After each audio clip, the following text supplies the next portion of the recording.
James Broughton was a delight. James Broughton was a fool. James Broughton was a subversive, tricky guy.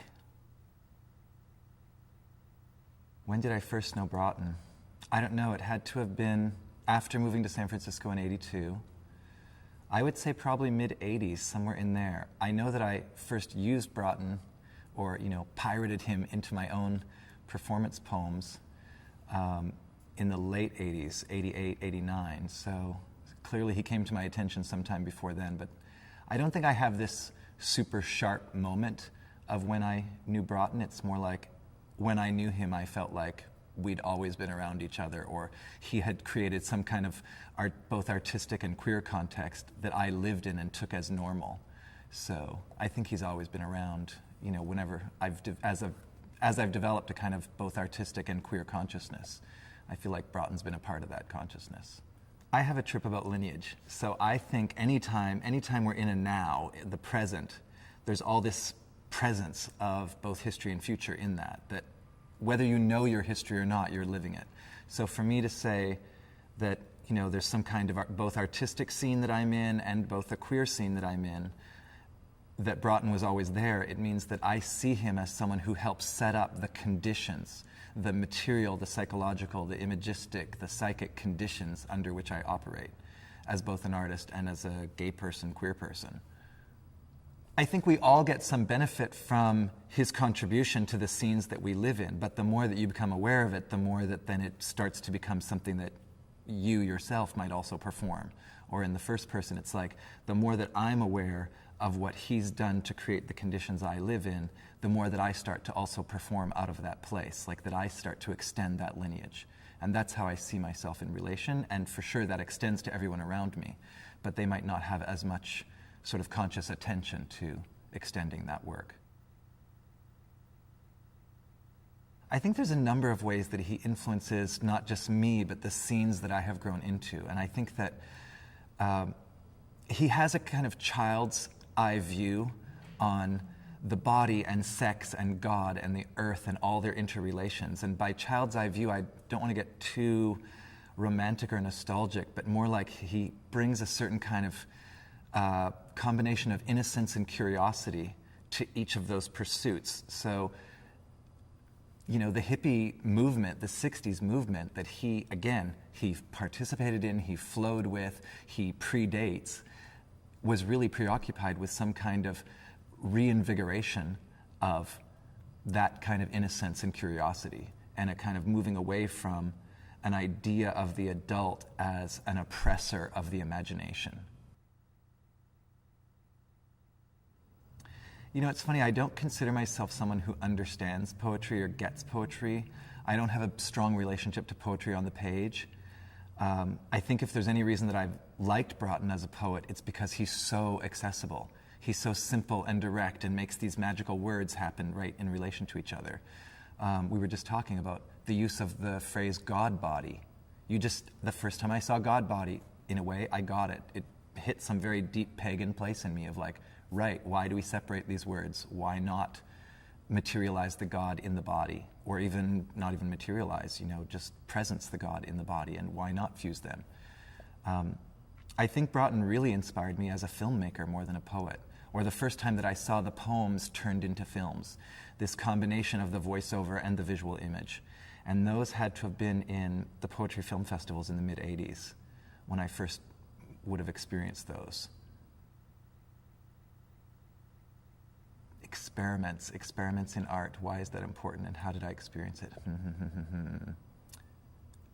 I'm trying to remember the first images that I saw, and I could be totally making this up, but I feel like there's like literally a stream of visual images with this voiceover that's going over it. And I was really aware of watching someone who was not working in a narrative realm or a realism realm at a point when I was feeling that theater and film had just been strangled by realism. So for me to see that kind of experimentation and to link it to this kind of, again, this American and international line of experimental film people who treated film as this place of play and place of research, and sort of to tease out what the language that was possible between the language of the body and the language of technology. And so for me, that he's an experimentalist sort of above everything else is super important. Not just that he had a particular message, but that part of his message was about the invention of a language that could, in a way, construct an identity in a community. What's an experimentalist? I don't think I'm making up that word, although I could. But by calling Broughton an experimentalist, I'm just taking a word from somewhere in my brain, whether I'm inventing it in the moment or using somebody else's, to recognize that he experimented with forms, with language, with the technology of film, with how to film, and then what to do with it. And I think in terms of my lineage in theater and performance, the experimentalists are anyone who's working outside of the realist or naturalist, kind of line, like what's a narrative, linear kind of trip. And James isn't working in that way. And yet he's not just a surrealist or some kind of dream collagist, although he does work with all kinds of imaginal states. I think about the bed, and I think about the constructing of these scenes, and it's like, of course there is a narrative, there's this bed rolling through the hills, but it doesn't matter. The sequence is not something that you follow. The sequence is in this kind of dream or subconscious, multi-conscious kind of progression, or even anti-progression. Was super inspiring. Anytime I see someone who's got a really developed craft and is an experimentalist, I feel like they're giving permission, like I feel permission to do experiments of my own, to invent language, to invent possibilities in the combination of, visual and sound and idea and language.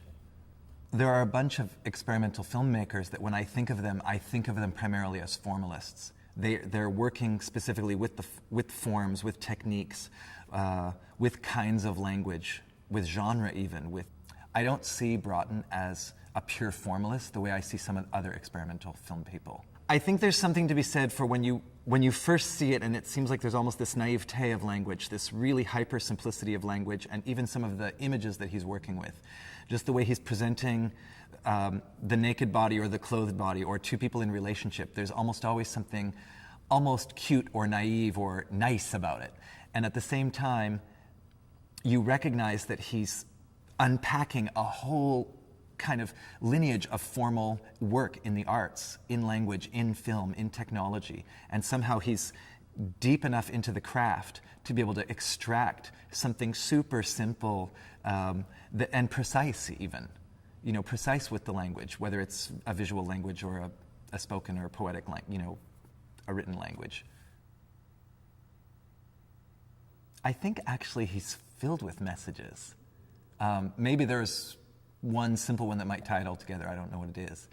But if I thought about James and message, I actually think that one of the things he does is he gives permission for the art to be propaganda, for the way of life that you want to live. Like that he's actually saying with his art, I'm living right now the utopia, like I'm living the vision. I put the pretty, beautiful man in my picture, and I said that God and body are one, and I said that gay sex is sacred. Like, these are all messages, right, that we could feel good about, that you can be who you are, that you can be as freaky as you want to be, that you can link sex and spirituality, that you can link gay sexuality to a righteous position on the planet that's important, that you could, I think these are all messages, right? But I don't think he's about just doing the message. I think he's one of these, set by example kind of people. He was living a certain kind of way that basically makes those people around him want to be more alive and live more themselves. It seems like a natural James expression. I get it, I dig it. I don't know why people, I think we all have a weird, but we also have the parts of us that want to fit in, that want to obey, that want to be like others. And that people are mostly encouraged to follow their norm. So for me, this whole idea of the follow your weird is basically brilliant, and I'm for it. And if it's a political party, I'm joining.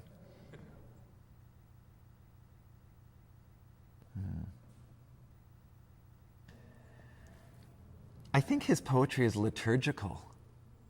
I think that he's crafting ritual spaces with these really simple words, but I don't want to infantilize it with this idea of child's eye view, but there's this way that he just walks straight into religious language, sexual language, and he just makes things happen with them. He performs something very simple and powerful. And I would call that almost liturgical, that I recognize the ritual that's embedded in the poem. At some point, I read Ecstasies, and this is long before there was any tired political movement around gay marriage. This was reading a poem of two men in love and seeing the vows, and in a way also recognizing the entire book as a liturgy of a certain kind of queer love that I had never seen before. When you realize that you're reading a gay wedding text, there's some kind of breakthrough that happens in your brain, you know what I mean? It's like you haven't. And I think today it might not hold the same weight, although there's always room for that language. I don't think his language is tired, but the idea wouldn't seem so dramatic today, but partly because of people like James and Joel living a public life as a couple and announcing that, and then so more people being able to imagine it. Well, one of the ways I've always experimented is with plagiarism. So from as soon as I was turned on with Broughton's work, I was interested in sticking it into my own, or sort of cannibalizing it, kind of this "you are what you eat." So very early from reading Broughton, I saw things that I just really wanted to stick into my own sort of performance texts. And for years, I didn't consider myself a writer. I saw myself more as a kind of collagist, theft, oriented wordsmith. So I happen to have a piece with me. This is a piece that I wrote much more recently, in the 2000s. There was a commissioning project around revisiting the beats from a queer perspective. But so I wrote this piece that mostly was a takeoff on Ginsberg and really the Holy, Holy section from Howell. But what I did was I took sections of Howell, merged it in with Whitman, merged in some Broughton, brought in different kinds of ways of looking at a kind of ecstatic lineage of gay poetry and seeing how all of these people create context for each other, and that those of us who are alive today, sort of looking at some kind of ecstatic queer path, are living in a garden created, by the labor of these poets. So I don't know if any of that's useful, blah, blah, blah. Cut this. This is a giant poem in case you need to see all of the... I come out of a Holy, Holy, Holy Whitman section, and then I jump into Whitman with, I celebrate myself, and that means you. For every atom belonging to me as good as belongs to you. I do not press my finger across my mouth. I keep as delicate around the bowels as around the head and heart. Copulation is no more rank to me than death is. Seeing, hearing, and feeling are miracles. And then I jump and there's more Whitman. The scent of these armpits is aroma finer than prayer. To touch my person to someone else's is about as much as I can stand. Is this then a touch, quivering us to a new identity? Blind, loving, wrestling touch, sheathed, hooded, sharp-toothed touch. And then I jump to Broughton. I'm in love with all things erect. I have the God, I have the God, I have the God in my mouth. And it is now, and here it is, and here we are. So this is it. So that's two Broughton poems smashed into each other, and then back to Ginsberg. Holy the sea, holy the desert, holy the north wing, which is a reference to the Brighton Bush Radical Fairy gatherings, holy the love lounge, holy the forest shelter, holy the talent show, holy the dance studio, etc., and I keep going. Ending with, of course, the crazy, insane, beautiful line, holy the supernatural, extra brilliant, intelligent kindness of the soul. And underneath this poem, there's a team of radical fairies chanting cocksucker until we get to the end, and we all chant together, holy the supernatural, extra brilliant, intelligent kindness of the soul. So, yeah, this is a long poem that was basically an attempt to revision Ginsberg through a lineage of ecstatic gay poets. And so I've inserted Whitman and Broughton and other voices. There's even a little bit of Harvey Milk in there and a bunch of my own words. And every time I perform it, I throw in the words of anyone around me. We just get together and I handwrite them in. This is Whitman writing before 1900, right? The scent of these armpits is aroma finer than prayer. So already this linking of the body to an earthy sexuality to a spirituality. And he's even challenging, he's saying it's finer than prayer, that prayer is actually more shallow, less real, less grounded, less sanctified than the sweat of armpit. coming out of the Romantics, this whole lineage. And it's like, who maintains that? Not every poet at the same time as Whitman, not all the people who come after him. But there's a thread. And it's like a bunch of the people in this thread are either feminists or queers or non-straight white guys who make some point out of trying to hold this line through history and then gifting it to us.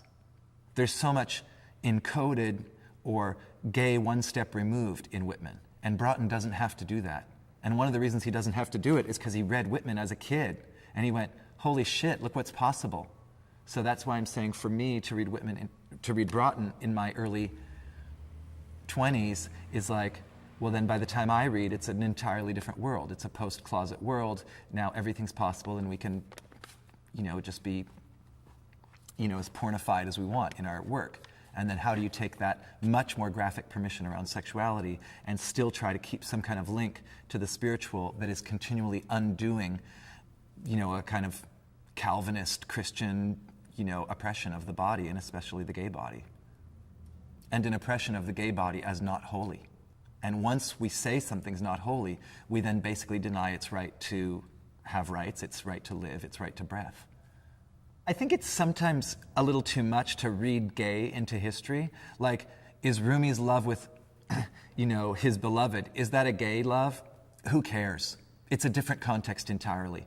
When you live in a culture where the men are only hanging out with the men 23 hours a day, and hardly ever with women, the word gay doesn't have the same kind of meaning. So what we know is that we inherited an enormous limitation on how men are allowed to love each other. That's what we know, and it hasn't always been. And that there are different people who have tried to track a certain kind of brother love or man love through history.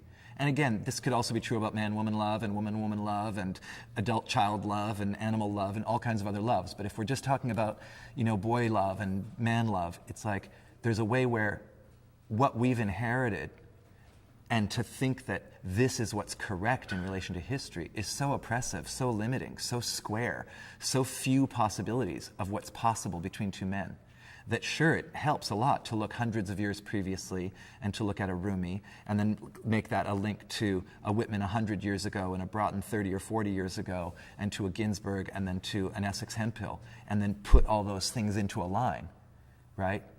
It's like when you look at Essex Hemphill and you go, okay, Hemphill to Baldwin to Broughton, these are all these lines exist.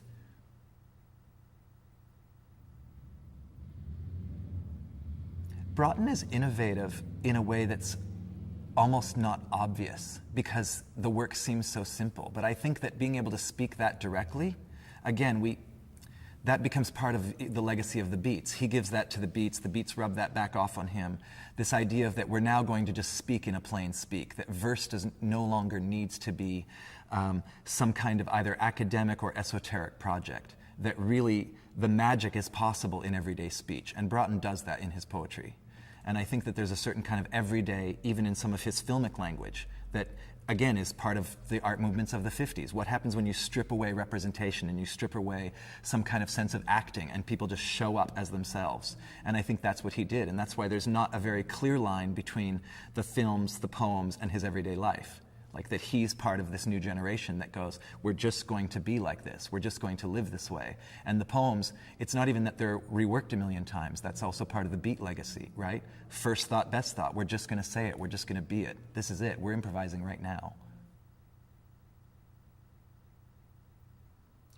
As soon as I moved here in '82, I worked with Lucas Hoving, who brought Anna Halpern into the studio. So I had a almost immediate relationship to not only to Anna Halpern, but then recognizing this kind of history of a California art movement and a particular kind of dance that happened here that didn't happen anywhere else in the world. And very soon into seeing the James Broughton films, I saw Anna Halpern in James Broughton films. So I knew Halpern, as a dancer before I knew Broughton. And what I saw there was a kind of relationship to comedy and the dance as funny. And I was so used to that experimental dance was either very serious or stripped of affect.